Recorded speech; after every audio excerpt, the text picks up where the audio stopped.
అదరగొట్టే కారం రంగు రుచి ఆచి కారం పొడి. బట్ ఈ సినిమాకు ముందే మీరు ఒక మంచి రైటర్ అని చాలా మంది తెలియదు బ్రదర్. అంటే మీరు వద్దులే పేరు వేసుకోవడం ఎందుకులే అని చెప్పేసి మీరు డైలాగ్స్ వరకు రాసి మీ పని చూసుకొని వచ్చేసారా, మీ రెమ్యునరేషన్ తీసుకొని, లేకపోతే అట్లా ఏం డిస్కషన్ ఇబ్బందులు తప్పదు నీ పేరు వేయరు అని అట్లా ఏం లేదు. ఆ డిస్కషన్ ఇప్పుడు రోషన్ డైరెక్షన్ చేస్తున్నాడు. రోషన్ నాకు బాగా క్లోజ్ ఫ్రెండ్. డార్లింగ్ రారా ఇది కొంచెం ఇబ్బంది ఉంది, ఇది రాసి పెట్టంటే రోషన్ కోసం వెళ్ళి పని చేసి వచ్చా. అంతలో అలా అయిపోయింది. సో నేను సీరియస్ ఎప్పుడు తీసుకోలేదు కదా దాన్ని. ఇప్పుడు నా ఫ్రెండ్ ఎవరు డైరెక్షన్ చేస్తున్నారు, అరే కొంచెం కామెడీ ఎపిసోడ్ వర్కౌట్ అవ్వట్లేదు రారా, వెళ్ళి 2 రోజులు కూర్చోవడం, వర్కౌట్ చేయడం, రాయడం. అల్లు అర్జున్కి రాసిన డైలాగ్స్ లో మీకు బాగా నచ్చిన డైలాగ్ అంటే రుద్రమదేవి సినిమాలో గోనగన్నారెడ్డి క్యారెక్టర్ రాసింది రాధసింహ గారు. ఓకే, ఆ సినిమాకి ఎస్పెషల్లీ రాధసింహ గారు రాశారు. కాకపోతే తెలంగాణ మాండలికలో రాయాలి కాబట్టి రాధసింహ అన్నకు నా మీద బాగా పట్టు, ఇప్పుడు బాగా రాస్తాడని. సో నన్ను తీసుకెళ్ళాడన్న. నన్ను తీసుకెళ్ళినప్పుడు రాధసింహ అన్నను బన్నీ అన్న కూర్చొని వాళ్ళు వర్కౌట్ చేస్తున్నప్పుడు నేను సడన్గా వింటూ వింటూ వింటూ నాకు ఒక ఐడియా వచ్చింది. అన్న ఇలాంటి సిచ్యువేషన్లో ఇలాంటి ఒక పార్ట్ చెప్తే మీకు బాగుంటుందేమో అంటే ఏంటంటే ఆ సౌండ్ ఒకటి చెప్పగానే ఆయన షాక్ అయ్యి భలే ఉంది భలే ఉంది భలే ఉందని అప్పుడు మళ్ళీ రాధసింహన్న గుణశేఖర్ గారు వాళ్ళందరూ కూర్చొని ఆ డైలాగ్ని ఆ చరిత్రలో ఆ బ్యాగ్ తీసుకెళ్ళి అక్కడక్కడ ఏమున్నాయి అవన్నీ యాడ్ చేసి దాన్ని పెట్టడం జరిగింది. సో దానిలో బన్నీ అని చెప్పే సామెతలు కూడా ఉంటాయి కొన్ని, అవి కూడా నేను ఆల్మోస్ట్ 70-80 కలెక్ట్ చేసి ఇచ్చా. సో అలా మీకు బాగా నచ్చిన డైలాగ్ అదే అదే అంటే నేను చెప్పిన అంశాన్ని తీసుకొని వాళ్ళు ఆ కథకు అనుగుణంగా మార్చి సెటప్ అది ఉంటుంది కదా. ఎండ్లో ఇంటర్వెల్ బిఫోర్ యమలాడ రాజన్న కొండగట్ట అంజన్న కొమరెల్లి మల్లేశ శ్రీశైలం మల్లన్న బద్ది పోచమ్మ బాలనాగమ్మ సమ్మక్క సారక్క 70 కోట్ల దేవతలు 30 కోట్ల మునులు 60 కోట్ల అయ్యల సాక్షిగా అని నేను ఒక ఎమోషన్లో ఒకటి అరిచా అనమాట. ఓకే, దాన్ని అప్పుడున్న రుద్రమదేవి గారి కాలం నాటి ఉన్న దేవతలు ఎవరెవరు ఉన్నారు, ఇప్పుడు నేను చెప్పిన దాంట్లో ఎవరు లేరు, లేటెస్ట్ దేవతలు ఎవరు, అప్పటి వాళ్ళు ఎవరని మలిచి దాన్ని వాళ్ళు చేశారు. ఓకే, సో నాకు బన్నీ అన్న అన్ని ఫంక్షన్స్లో చెప్పాడు థ్యాంక్ యూ వేణు అని.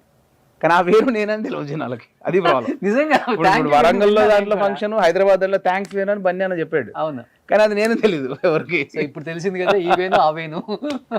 సో జైలవకుశలో ఫైట్ సీక్వెన్స్ ఉంది కదా, ప్రదీప్ రావు గారి దగ్గరికి వెళ్ళి ఎన్టీఆర్ అన్న తారక్ అన్న వెళ్ళి అదే ఆ చేపల ఫైట్ లా కావాలని కొడతాడు, ఇది కొరమట్టరా దీన్ని కాల్చి తింటా అని ఆ రౌడీలను కొట్టడం, ఓకే ఆ మట్ట గిడిస ఇవన్నీ కొట్టడం, అది నాది కాంటెంట్.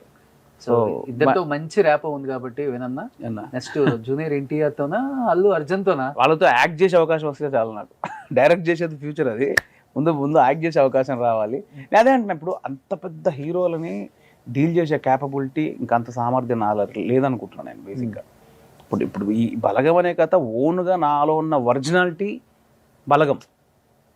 సో దానికి ఏ ఇమేజ్ లేదు, అది ఓపెన్ ఒక రా కంటెంట్.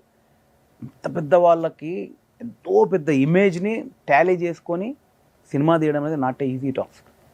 దానికి ఇంకా నాకు చాలా మెచ్యూరిటీ లెవెల్ రావాలి, దాన్ని డీల్ చేసే సామర్థ్యం ఇంకా నాకు రావాలి. రాయడం పెద్ద ఇది కాదు, ఎగ్జిక్యూట్ చేయాలి కదా. అంత పెద్ద హీరోని ట్యాకిల్ చేసి ఎగ్జిక్యూట్ చేసే స్ట్రెంగ్త్ రావాలి ముందు. ఇంకా నాకు అది రాలేదని నా ఫీలింగ్. ఇన్ని వందల సినిమాలు తీసిన తర్వాత కూడా అది అంత ఈజీ కాదు బ్రో జనాలు ఏముందన్నది అని అనుకున్నంత ఈజీ కాదు. ఎందుకంటే వాళ్ళు పెద్ద బ్రాండ్, అది వాళ్ళు ఊరికే కథానాయకుడు కాదు, వాళ్ళు పెద్ద బ్రాండ్స్, వాళ్ళు 100 కోట్ల బ్రాండ్స్, కోట్ల మంది అభిమానుల ఇమేజ్. వాళ్ళందరినీ సాటిస్ఫై చేసి ఈ బ్రాండ్ని మార్కెట్లో అంత అద్భుతంగా వదలాలంటే నాటే ఈజీ టాస్క్.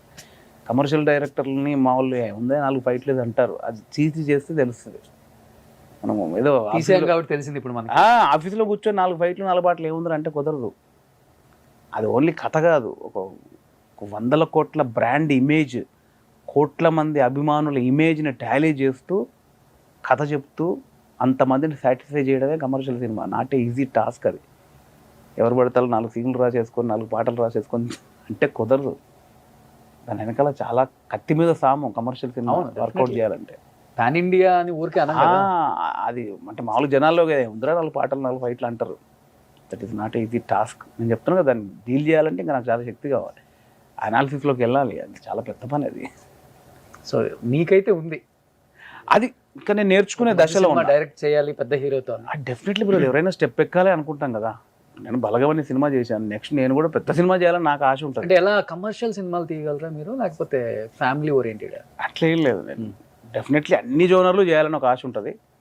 కాకపోతే నాదంటూ ఒక టచ్ ఉండాలి ప్రతి సినిమాలో అనుకుంటా. నేను జస్ట్ ఇప్పుడు స్టార్టింగ్లో ఉన్నా కాబట్టి జర్నీ ఇప్పుడు స్టార్ట్ అయింది కాబట్టి ఇప్పుడు నేను బాగా నుంచి తేరుకోవాలి. ఎస్ఎస్ రాజమౌళి స్టాంప్ లాగా.